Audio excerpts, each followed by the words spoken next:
Alex, and Alex is going to talk about his experience of studying in both Brown and Cambridge. But first, he's gonna shed light on the cultural differences between Russians and British, because Alex is half British, half Russian. Born and raised in London, I suppose. Yeah, that's right. And Alex studied medicine and chemistry. So Yes, that's true. before we start, Russians never believe the words of people. We always believe in actions. So what we're gonna do is we're gonna test Alex whether he's really Russian Wow, or okay. not. Что за подстава? Я не ожидал этого. Okay, I have prepared a quiz for you. A quiz, my god. A quiz about Okay. Russian culture. They're gonna be only 5 questions. I hope that you're gonna pass it with Oh flying my god. colors. Alright. Okay, so Please. okay, 5 questions. You ready? We're gonna understand whether you are Alex or Shura. Okay. Okay. Okay, so before leaving for a trip, what is a common Russian tradition? A. To sit for a moment before leaving. B. Grab an extra pair of socks because you never know. C. Do a quick dance for good luck. Or D. Say goodbye to your cat. Obviously, it's a family member. I would say goodbye to my cat. That's what I would do. That's not right. Oh, I'm sorry. It's посидеть на дорожку, do you know it? Не знаю Oh этого. gosh. So, explanation. It's called посидеть на дорожку. In Russia, it's a tradition to sit quietly for a moment before heading out to a trip. This is believed to prevent bad luck and ensure you don't forget anything important. Okay. Okay, Alex 1, Shura 0. I'm so sorry. Sorry, Shura. Извините. Okay, prepare. Number 2. Why do Russians knock on wood after saying something hopeful or positive? So A, to annoy the neighbors and make sure they're paying attention. B, to avoid jinxing themselves and ward off bad luck. C, to wake up the lazy house spirits so they start doing their job. And D, because the tree deserves a thank you for providing oxygen. This one is B. It's for the good luck and Yes. to not jinx yourself. Okay, good. Yeah. Okay, so Shura 1, Alex 1. Great. So yes, knocking But on. I think Alex would also do that. I think. In touch wood, we say the same. Yes. Okay, let's move on. Why do Russians often avoid giving an even number of flowers in a bouquet? A. Even numbers are reserved for weddings and celebrations only. B. Odd numbers smell better. C. Even numbers are associated with funerals and mournings. D. Even numbers are for people who can't make up their mind. Gosh. I don't know. Is it that the even numbers are for weddings? No. Okay. However, when I was researching this, some people mistakenly believe that it is for this. It's associated with funerals and mournings. What was? The even numbers. Oh, Yes, okay. yes. Alright. I'm so, Are you really Russian? I'm so sorry. I lived through my whole life. Alright. Alright. Why do Russians avoid sitting at the corner of a table and leaving the teaspoon inside the cup? So A. Both are believed to bring bad luck in love and relationships. B. The corner is reserved for cats. They always sit there first. C. You might spill your tea and embarrass yourself. Or D. The table will judge you for your bad posture.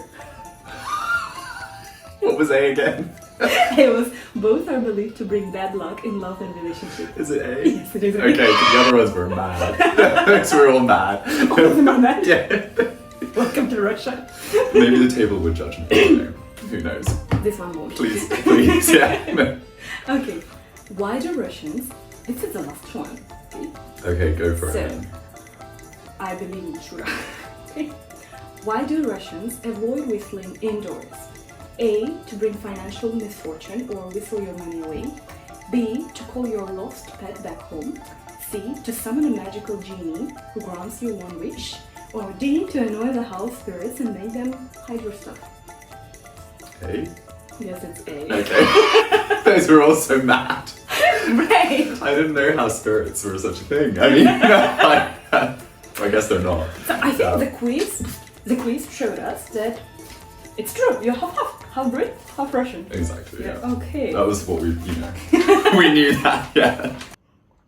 Над лукоморье, дуб зеленый.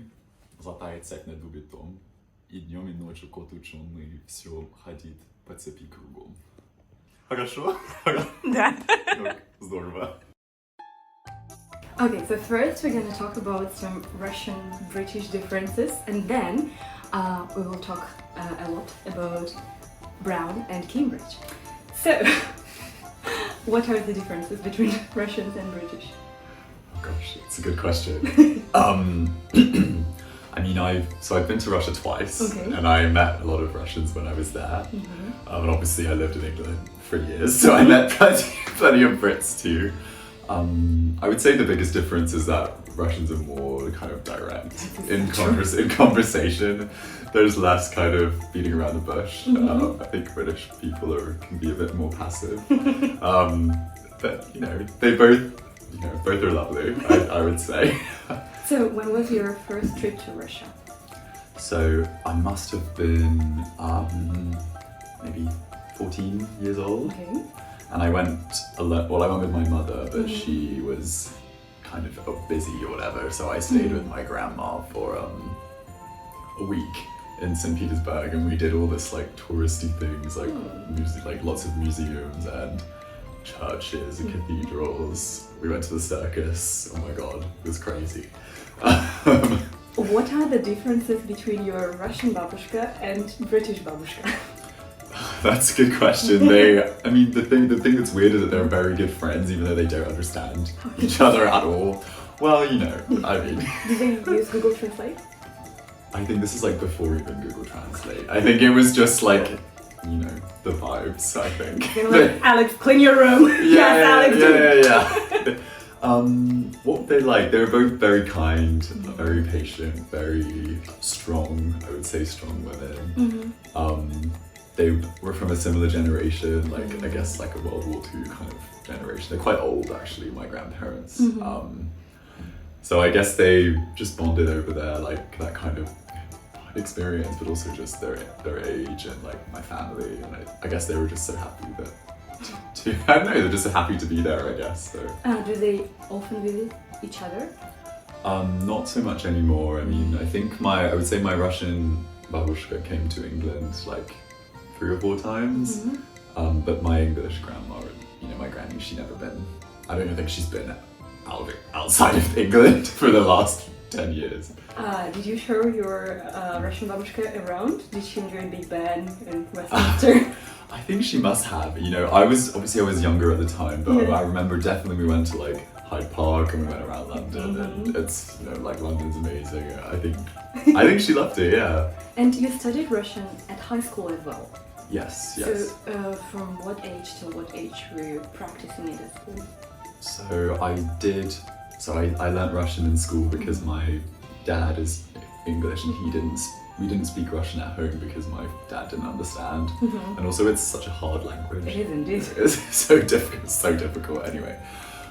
So I learnt in school. I must have started when I was like, I had a very kind of basic, like home sort of very basic level of Russian up until about 13, and then I went into the classroom and I did more formal kind of conversations, talking about, more kind of actual useful conversation stuff you might use on holiday, talking about like work, school, vacations, all the the usual suspects basically.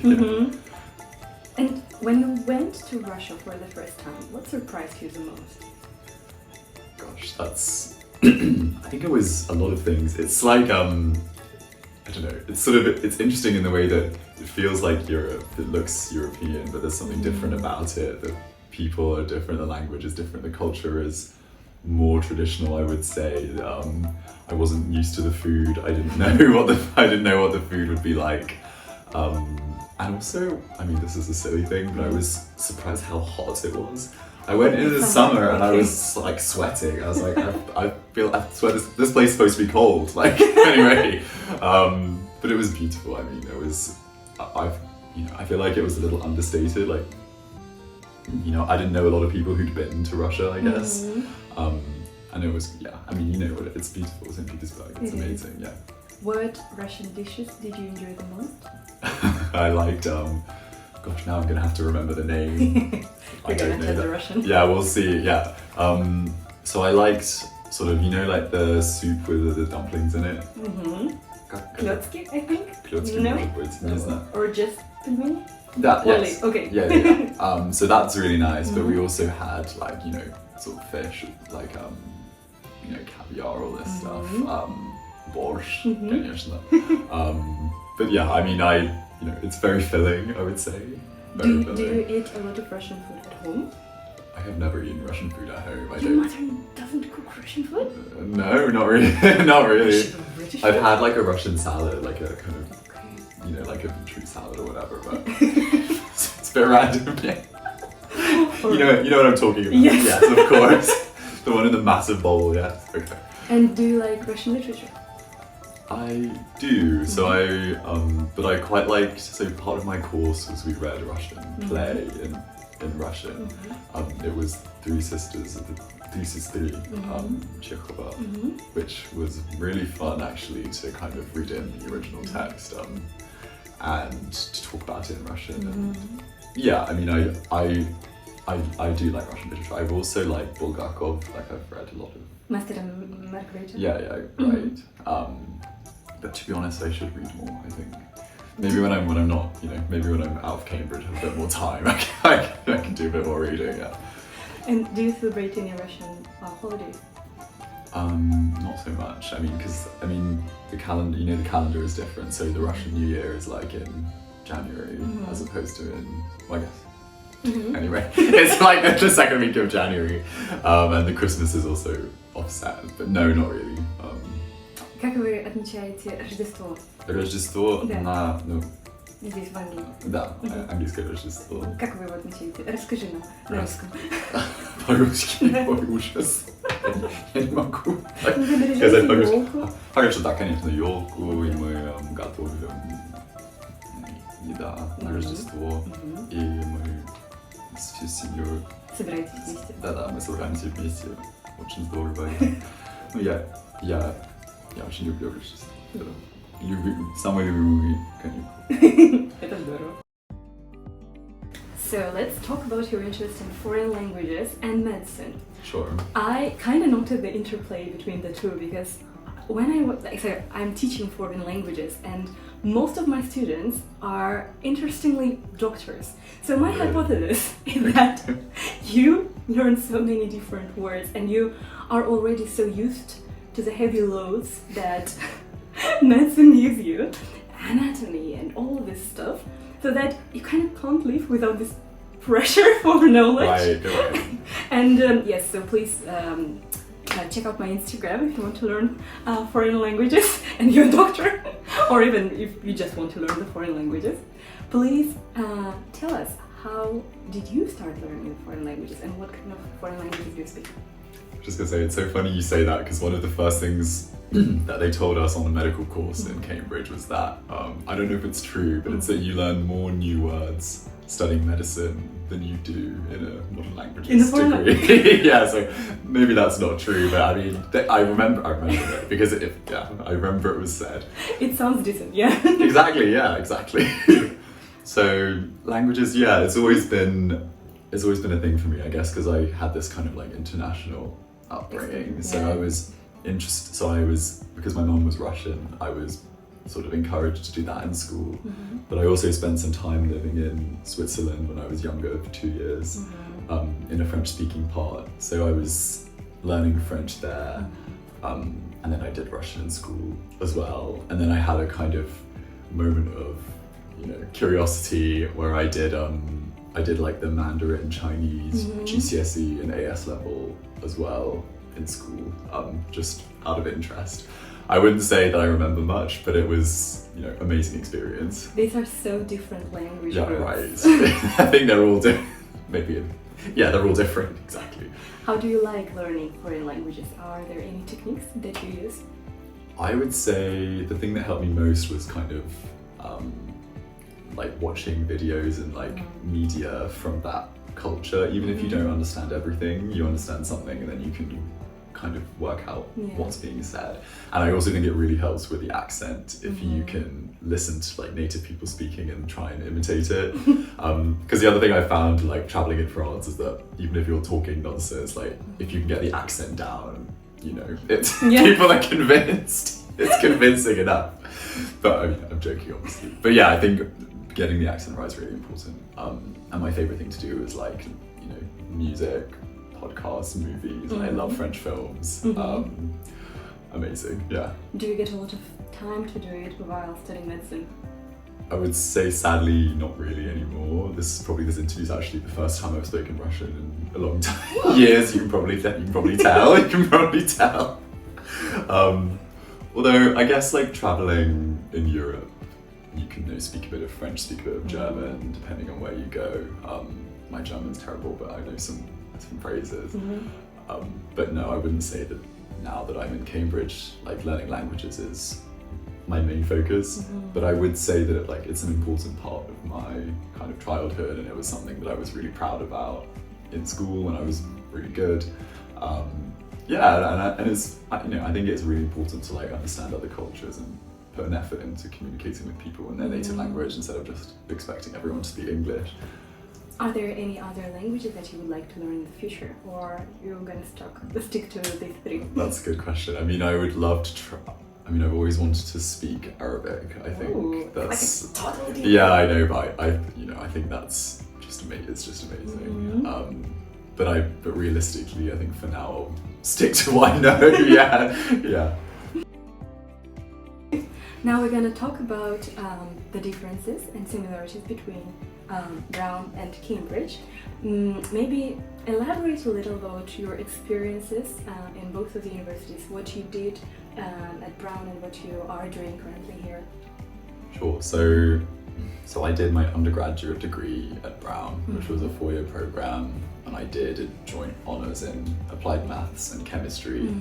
And it was an amazing experience. I had a lot of, I met so many people, but this put me on a path being interested in medicine, applied to Cambridge. Now I'm here studying medicine. It's a 5-year program, and I love it. I love both. Did you apply right away, or did you take a break between your studies? I applied right away. So I applied while I was still in my undergrad course. So I remember my last year was really hectic with it was in the first half I was taking like entrance exams and applying to medical schools, and then in the second half I was writing my dissertation and all. It was a lot of work, but I mean, it paid off. I'm very happy with how things turned out.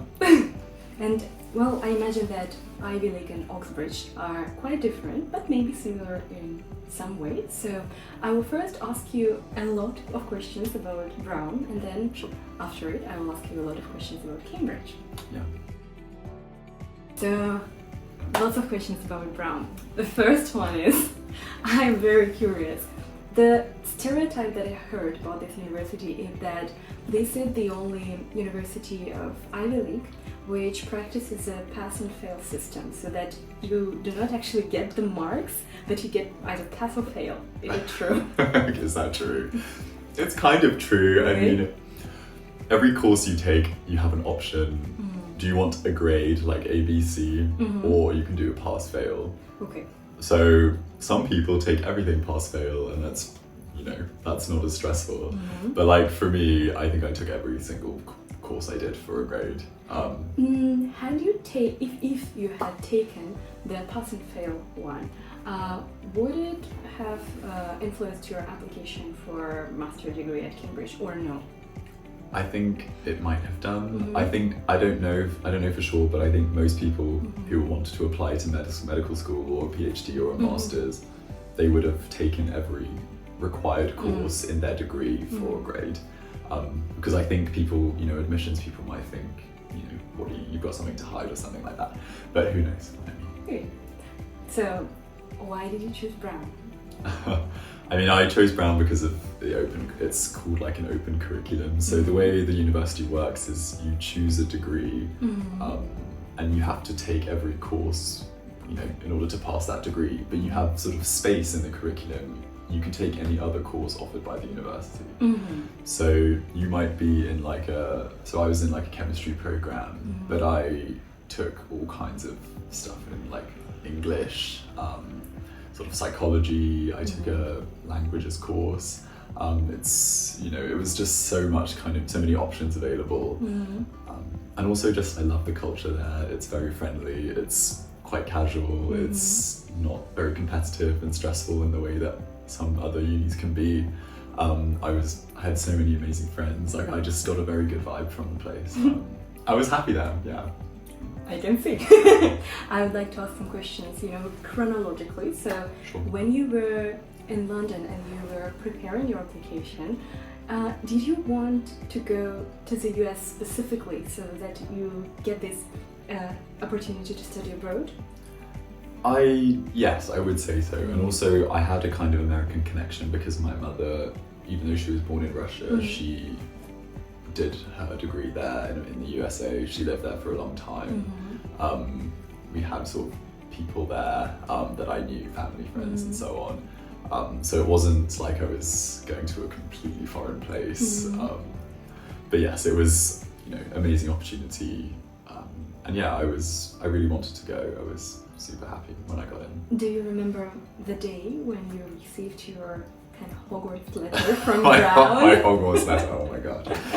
I do remember the day, yeah, it came with I think there was like a little teddy bear in there. And Really? something in the post. Yeah, like a kind of...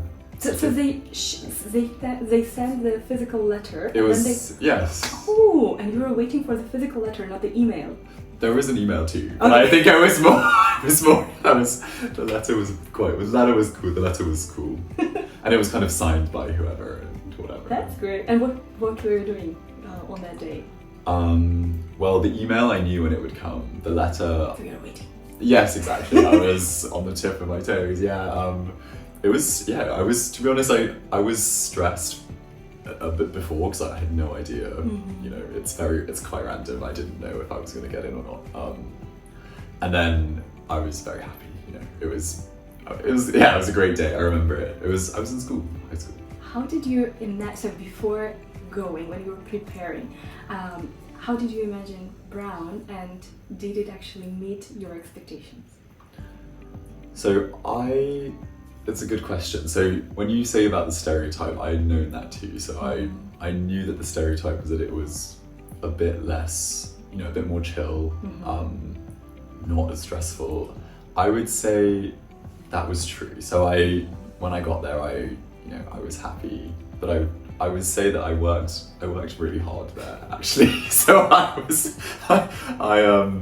you know, from Brown to Cambridge, there actually wasn't. I don't think I noticed much of a change in the kind of time spent working. It was intense. I pushed myself really hard there. But in terms of the social life and everything, it was great. I made friends like the first day, so we're still in touch. And what about your first day there? Oh god, I was so nervous. Oh my god. What did we do on the first day? I think I kind of met my roommate. He's super cool. And then the people in my building, in my block, you know, kind of like it's similar in Cambridge, as you know. And yeah, I went to my first classes and kind of I was a bit nervous, but I said hi to as many people as I could. Yeah. And what did you enjoy the most there? What is your favorite memory from Brown?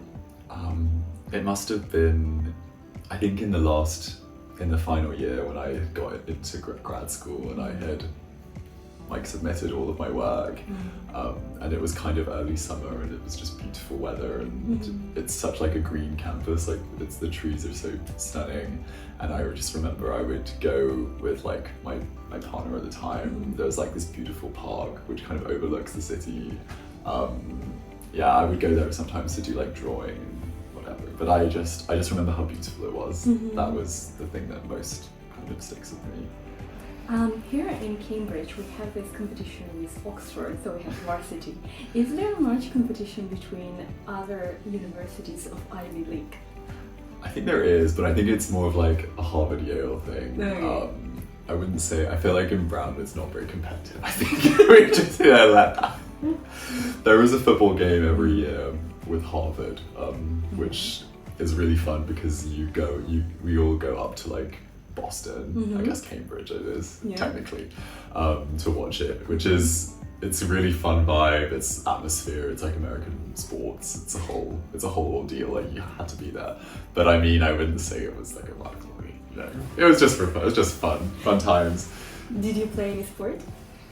I wasn't on a university team, but I played like, you know, casual like tennis with friends. And also, are there any exchanges between the universities of Ivy League? Maybe that you can get a term in one of those. Not that I know of. Okay. I know they have a study abroad, so you can go from Brown. You can apply to go to like Oxford for a term, or other European, like I knew people went to Paris, and so on. But I didn't do it myself. But I don't think you can go between Ivy schools. Okay. And when you arrived to Brown, you were very young, 18. Yeah, I was 18. Yeah. So how was it? Did you get used to American culture right away? Was it easier with the English, or what were the challenges at the time? I think it was quite a smooth transition, I think, because there was obviously no language barrier, people were really friendly. It's also, I was in kind of New England, it's like the northeast of the US, so in a way I would say it's the most similar to kind of what I was used to in Britain compared to other parts of America, which can be quite different, like I guess in the South or in a place like California and so on. But it was intimidating being in a new country. I did feel like I was, my closest family relatives were like back in England, so it was a little, you know how it is when you move to a new country, it can be scary. But I think, I made friends, I settled in, I wasn't really stressed after the first week. What about social life there? Cambridge is a tiny town, I would say. Yeah. How did it feel like in Brown? It's funny you say Cambridge is a tiny town, because I think Brown's in Providence, which I think even smaller than Cambridge, I would say. But I think it was, the thing is, because the university it's a much smaller university, Brown, there's fewer people there. But in a way, because it's smaller, you kind of cross paths with people, and it's like you walk around campus and you recognize people every day. So even though there were fewer people, it felt like you kind of bumped into the same people more often, I think. Whereas in Cambridge, I feel like, it's big, there are so many students, you're always going to different places. It's more kind of on the go. So yeah, socially, I think fewer people. So I think I've met more people in total in Cambridge. But at Brown, it was just more of like a tight-knit kind of, like we had a friend group, and then we sort of stayed in that friend group for the whole time I was there. Do you stay in touch with them now? Yeah, we stay in touch now, and I was in New York like over the summer to see all my friends. So That's great. It was great, yeah. And are there any colleges at Brown? Because here in Cambridge there are 31 different colleges. How does it work there? There are no kind of separate colleges. I know some Ivy schools, I know in Yale they have colleges, even though it's not quite the same as it is here. No, we didn't have colleges. Everyone's in this, it's kind of, we're all in one, everyone together. Any gowns? No gowns, no gowns, no formals. No gowns, no formals, no ports. Oh my gosh. No, it's less heavy on the kind of traditions that Cambridge is. Are there any Brown clubs around the world, like Oxbridge Club, Harvard Club? Yeah, there's a Brown club for the UK, which they send some emails, some events. There's some events in Cambridge actually. For Brown? Yeah. Oh, do you attend them? I haven't been to one. Yeah, I haven't been yet. But in principle, I would go. I think I'm just busy. But yeah, they do have events. And there's like Oxford, Cambridge meetups and stuff like that. Okay. And reflecting back, can you describe either your normal week there or just a normal day? Sure. So I would say I would probably have roughly 3 lectures a day. They would either be 50 minutes or an hour and a half. So I would spend, let's say I wake up in the morning, I'd have like 3 lectures, I'd go for lunch. Then in the afternoon I might have a lab, because I was doing a science course, so we had a lot of like practicals and labs, which would be maybe like 2 to 4 hours in the afternoon, and then in the evening I would do sports. Like I'd go run, I'd play tennis, I'd go gym, and then I'd study in the libraries. To be honest, I studied late a lot of days. Maybe I should have done more like cool things, but I worked really hard there. And are there terms or semesters?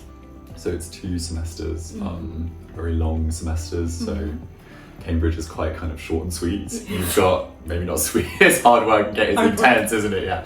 So Cambridge is 3 times 8 weeks with the gaps between, whereas at Brown it would be like, so you get there at the end of August and you would, end of August, and you would be there until mid-December. Okay.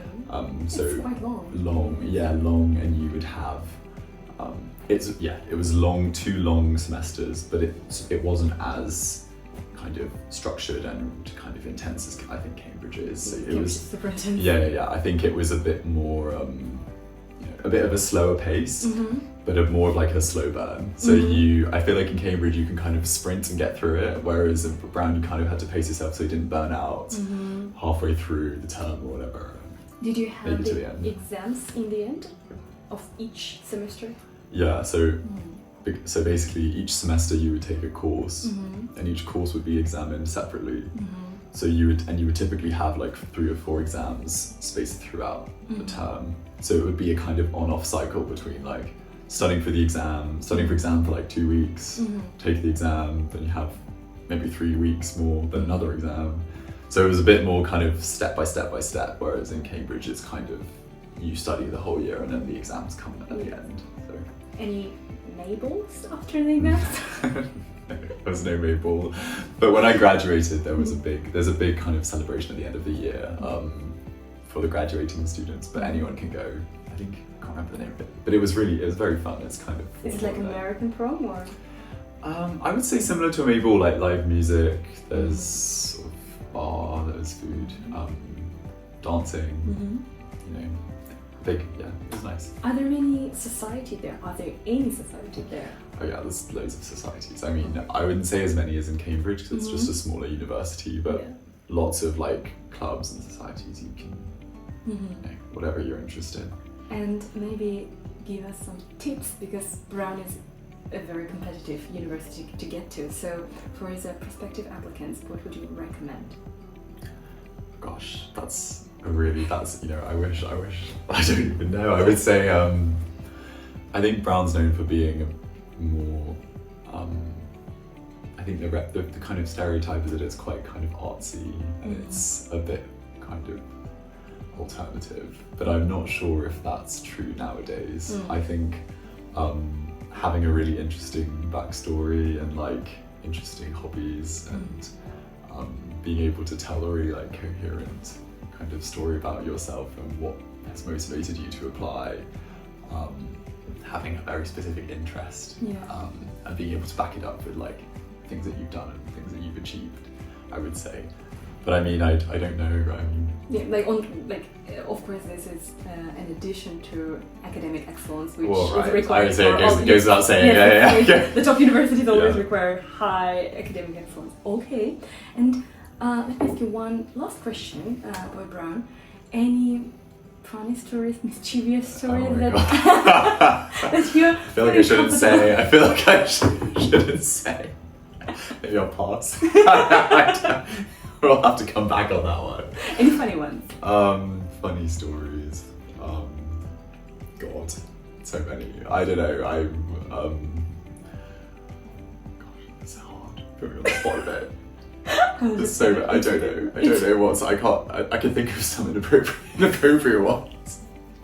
Okay, we'll pause here. Yeah. All right, now let's talk about Cambridge. I loved it. Yeah. First of all, why did you choose Cambridge? So you studied in the US and you chose to come back to the UK. Why?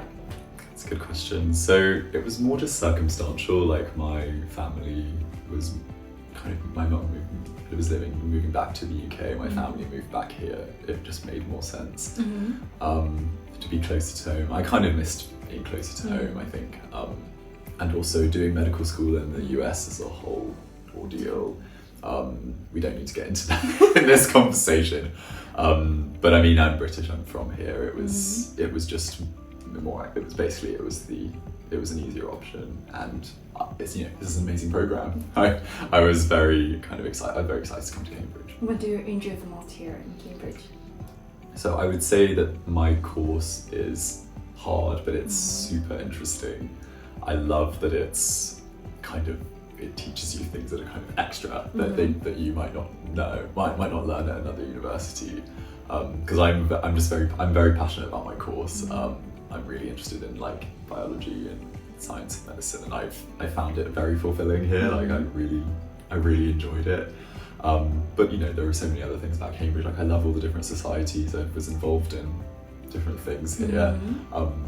Especially on the sports side. Like I feel like there are so many opportunities to do kind of different sports here, which I didn't have in my undergrad. Genuinely, like there's a lot of opportunities here. And I met so many kind of international people, various backgrounds, interesting PhDs and MPhils, like very cool people. Yeah. Tell us a little more about the course that you were doing, that you were very enjoying. So it's a course in medicine, and it's a 5 years course, as I understand, right? Yeah. What do you enjoy specifically about it? I mean, I enjoy the way that kind of subjects are taught in Cambridge with the supervisions. I'm sure. Can you elaborate on the So it's kind of, so you have a lecture where you sort of listen to the content, but then you also have a supervision, which is like a small group, or like one-on-one or one-on-two, like one faculty and two students, conversation with like a sort of expert. And the idea is that if you have questions and you want to push further from the lecture material, you can ask it to your supervisor in a more kind of personal setting.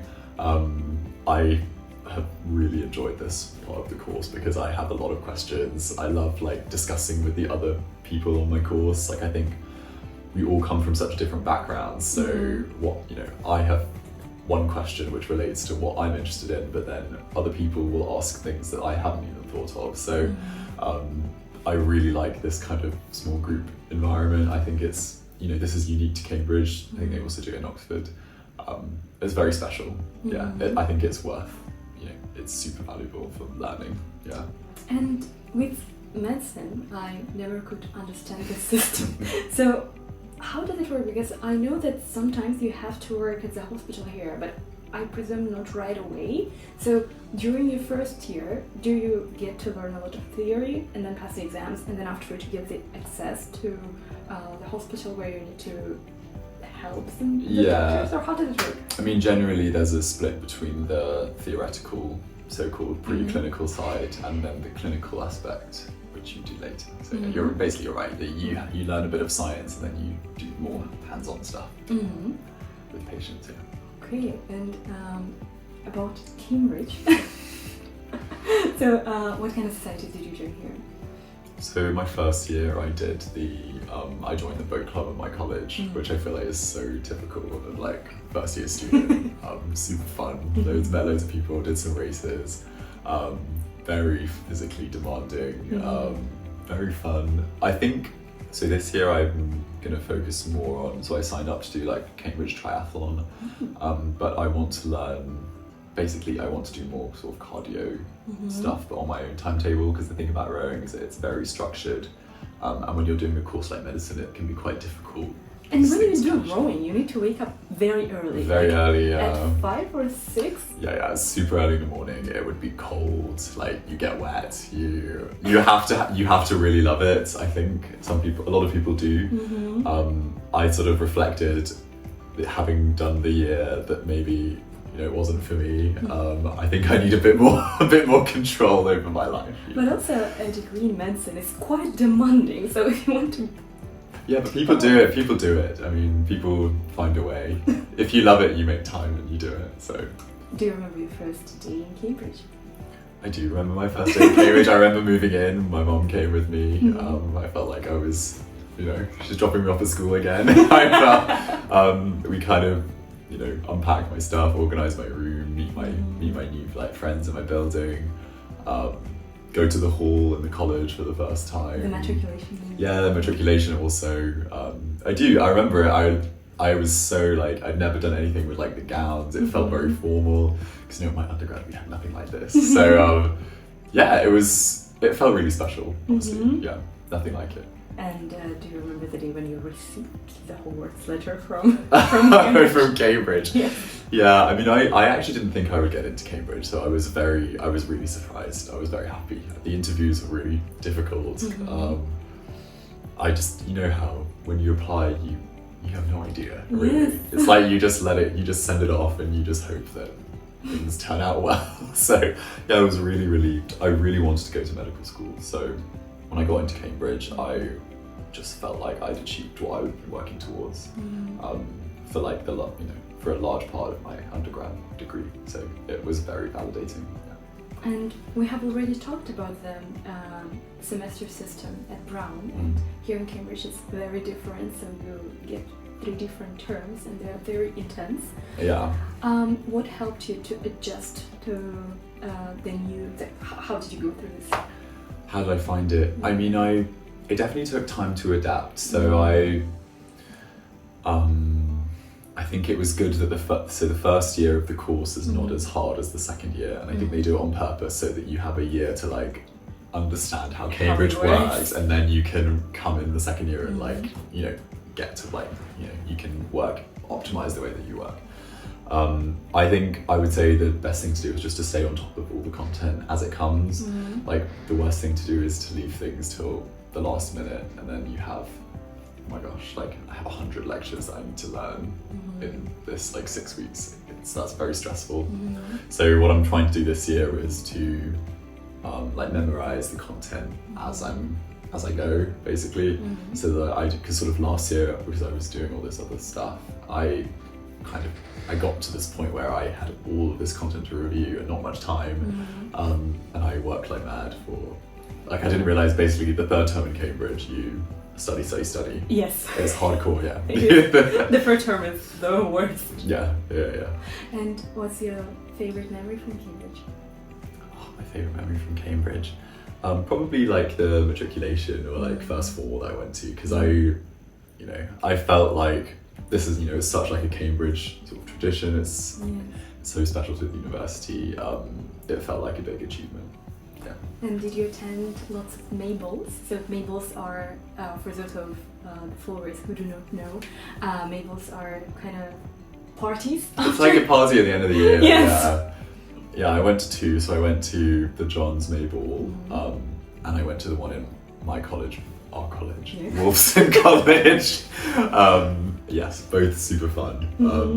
Different vibe, but a great night. Yeah, both times. When do you need to choose, or if you have already chosen, I don't really know how the system in medicine works, your specialty? Is it more towards the end and then you need to do your own internship, or? Basically, you need to finish Cambridge first. Oh, and then you go into the specialty. All right. And what are your plans for the following 4 years here? That's a good question. I think I first year was intro to Cambridge. Yes. I think now I need to get used to Cambridge, settle in, understand like my place here. I want to get like super involved in more kind of sporty things, because I think when you're in Cambridge, there's all of these opportunities, like you have to make the most of it. I'm looking forward to, like, I love to live in the college, but I think I want to like live with friends in an apartment. I think that'll be really fun and a bit more independent, and just get through Cambridge, become a doctor. Yeah, that's my plan. And what would you recommend to prospective applicants to Cambridge? I mean, definitely do your research. I mean, you need to understand whether the course is for you, because I think the course that's offered at Cambridge in medicine is very specific in that it's super scientific, and not maybe some people that's not for them. So I think in that case, have a look at the course, but otherwise, study for the exams, prepare for the interviews, do your best, be authentic, just show your best self. You have 4 more years here. You will have 4 years to experience all 31 colleges here. Oh my god, yes. Can't wait, yeah. Did you get a chance to go to lots of different formals in different colleges? I've been to a few Okay. formals. Where have I been for formals? I've been to Sydney for a formal. And I've been to Lucy Cavendish for a formal. Okay. To be honest, I haven't been to loads and loads of formals, but what I have done is, because my course is taught in the centre of Cambridge, we would have like an hour for lunch. So we would go, like me and my friends, on the course we'd go to like Corpus for lunch. We'll check out like Cats, John's, King's, like Emma. So kind of, I've definitely done a lot of college hopping in the centre of town, like where my teaching is. But I think I need to get out a bit more to like, you know, the hillside, like Medwoods and Robbo, Churchill, Fitz. Like, I haven't really been that way. And I haven't been to Girton yet either. So. Oh, Girton is very I mean, fun. I know Girton's beautiful. I need Really to get out there. Yeah. And also, I asked you this about Brown, and I would also like to ask you about Cambridge. So, what's your typical day here? So Cambridge, so I would tend to have like 3 lectures a day, maybe a practical. So it's a lot of, it's structured and it's, you know, so I'd cycle into town. First lecture, then I'd go set up my laptop and work somewhere, wait, you know, while the second one and third, have lunch somewhere, either in a college or I'd make something at home, whatever. And then after the day, I would probably go for a workout, so I would go gym or I would go for a run or a bike ride. And then in the evening, I do a bit of studying, so sort of Anki cards, do some memorization, memorizing stuff for the course. But like, always, you know, have to make time for social things too, like whether it's a lunch with a friend in town or something after dinner, like watch a bit of TV or something with a friend as well. So I try to do a bit of, you know, academics, always something sporty every day, and then if I can, a bit of socializing too. Yeah. To avoid burnouts. Also. Yeah, right. But also just like stay in touch with people. Yes. You know, I think it's easy to fall in like the black hole of your course. So, you know, don't do that. Yeah. Thank you. So my last question here will be, could you please describe Brown separately and Cambridge separately in 3 different words? Oh my gosh, 3 different words. Okay, so Then maybe they will be similar. yeah, they might be the same words. I would say so for Brown, I would say it's welcoming. It's very kind of open. Both, you know, open in the sense that you can do whatever you want, but also it's kind of accepting of lots of people. And I would also say so welcoming, open, and it was just super stimulating. Like, it was very, you know, because of this is the way the curriculum works there, you can really, you know, you can just push as hard as you want into whatever interests you, and I really valued that. Cambridge, I would say it is so stimulating. It's super, you know, this course is amazing. I love it here. It's rigorous, it's tough, it's intense. And I would also say it's quite rewarding, because when you get to the end of the year, having done all of this work, all of the exams, you really feel like you achieved something. I feel like I learned actually a lot, you know. I feel like it's, I don't know, people sometimes joke they like didn't learn anything in university. That's not true here. Like, I learned a lot. Yeah, I would say so. Thank you. And is there anything that I should have asked you but I didn't? Oh my gosh. I mean, no, I think you covered all the bases. I mean, I think you did a great job. Yeah, I mean, I can talk about anything. I yap for ages. But yeah, I mean, I think Cambridge and Brown are different in the sense that Brown's a bit slower, but still tough, but it's more like a slow burn, and in Cambridge it's hardcore. But both, you know, I had a great time in both, and super happy. Thank you very much for this interview.